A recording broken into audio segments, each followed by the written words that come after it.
creep while you and me repeat. This bittersweet heat is suffocating. Guys, today is an important day. The Bettas are moving to the grow out. Here all of them are. We have officially 24, which means we lost 2. Pudge and the unnamed original baby. They're all doing pretty good. They're a little stressed right now because we just pulled them out of their original tank for the first time. We have at least 2 that have not yet developed their swim bladders, but we're going to give them a couple weeks before we decide if we're going to cull them or if they've grown them in. We have a couple of orange ones, we have a couple of blue ones, we have a couple of red ones. And we have a lot of them that are blue and red butterfly. But I'm going to go move them to a tank so they can de-stress because they did not like that. Hey guys, it is Monday morning. We have a little bit of an update. Good and bad news, I guess. We did our water changes this weekend. Our guppies are out of quarantine. All of their levamisole treatments have been completed. They all survived. So now we have our mystery snails back in here where they belong, at least most of them. We have new plants coming this week. We ordered some Anacara densa, I think that's what it's called, and some golden creeping Jenny. Lumpy is living on her own in this container. She has recently taken up living in the skull, but she is doing good. We went ahead and counted our female baby guppies this weekend, and we have 148 females.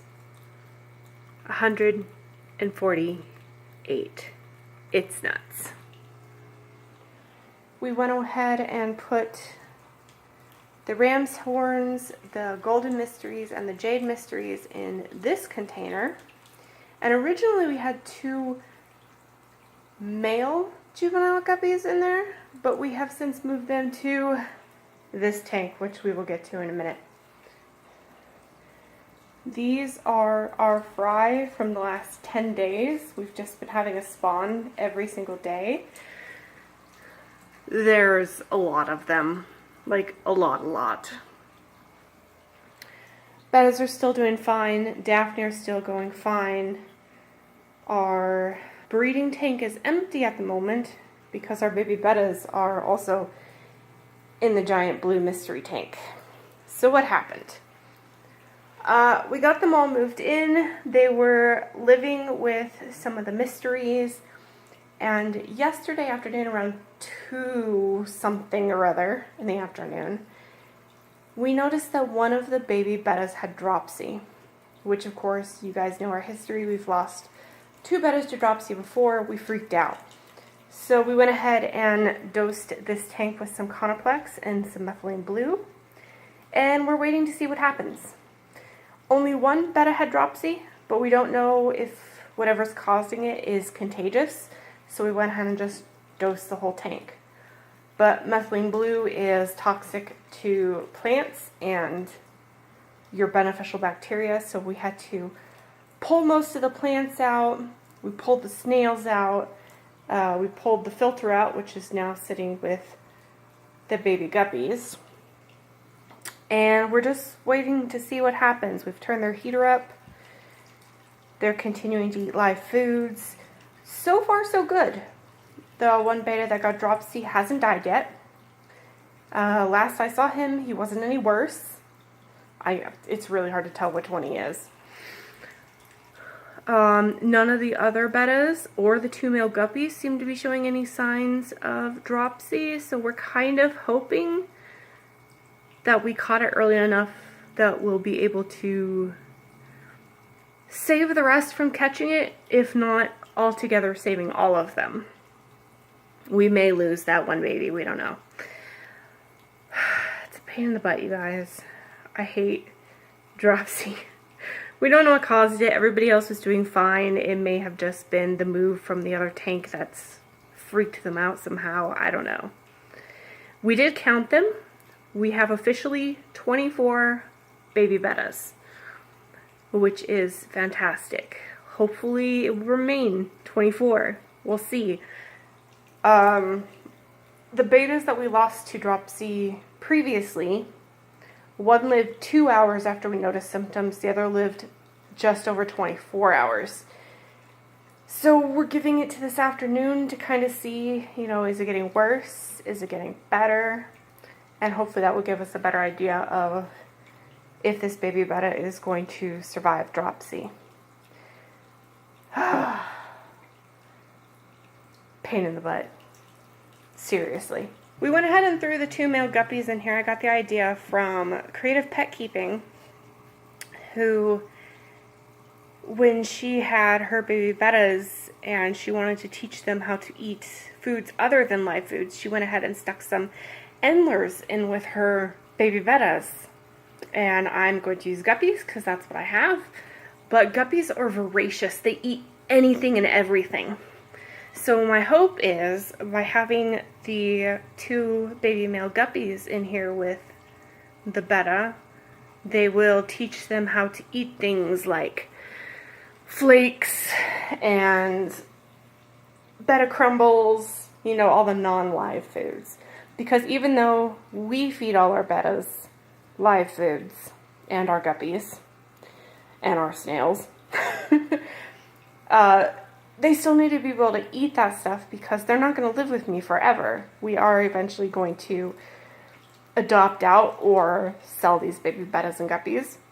And so they need to be able to eat anything their next owner gives them. So that's why they're in there learning. And so far so good. The Bettas don't harass the guppies don't harass the Bettas.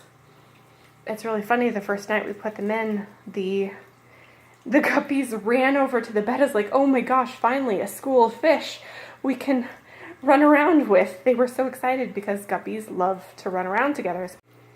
You can even see them doing it sometimes. They tend to school. So they were like, yay, a school of fish, let's go play with them. And the Bettas were like, what are these things? What are you? You're not a Betta. I've never seen you before. And so they were checking each other out and following each other around the first night, but now they've accepted that these are their new brothers and sisters, and the guppies and the Bettas are living happily ever after. I wish I could have thrown these tiny ones in, but now I'm kind of glad I didn't. They're so little. These are anywhere from 10 days old to less than a day old. Some of these are from today. But they just keep being born. Every day we're finding new baby guppies. So, I don't know. Don't put your tail in the tank buff. When they get a little older, about this size, we'll go ahead and separate them out like we did with these. And then decide which ones we're going to keep for our breeding and which ones we are not. Oh, that reminds me, little tiny update. You guys might remember the, what was it originally, four black juvenile guppies from our very first guppy spawn. They've changed color. Yato, the one that had bright blue on his side, is still bright blue and bright black. His tail is getting bluer. The other ones, however, have gone from royal blue to purple.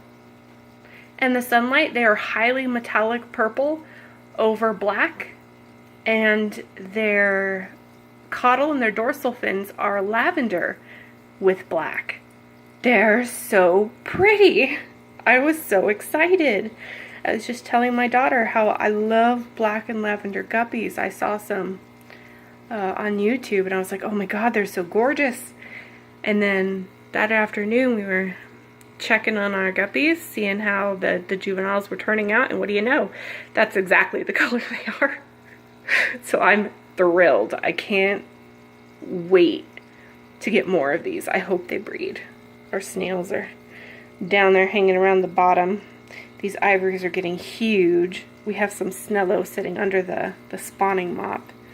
So they're just kind of congregating. They've really cleaned the algae out of this tank though. I don't know if you guys remember from the previous week, but this was all brown.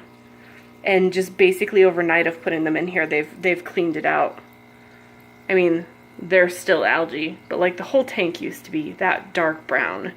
And now it's like not. They do a good job. We will check in later, let you guys know how things are doing.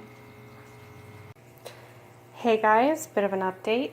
It is, let's see, 9:20ish at night. We are on hour 30 since we noticed our betta fish had dropsy.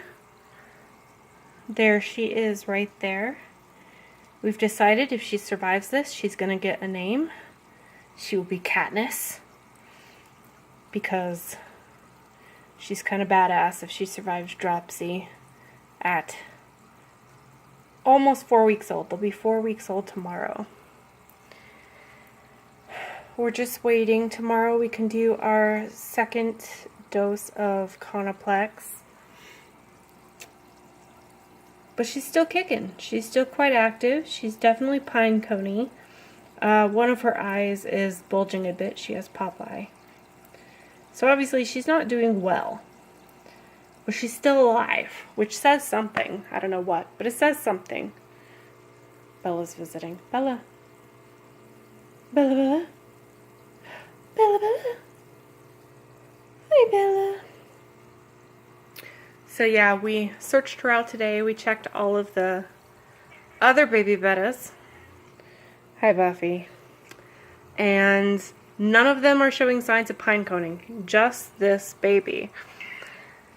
So we're just waiting to see if she survives. If you guys remember from earlier in the video, which I'm sure you do because it was probably a minute ago, we had 2 other bettas die of dropsy. One lasted 2 hours, the other one lasted just over 24. So the fact that this baby has lasted to 30 hours is good. I feel like the pine coning has gone down a little, but honestly the baby's so small I can't really tell. So we're just going to keep checking. I will keep you guys updated, and hopefully she will survive. I hope. That's all for now.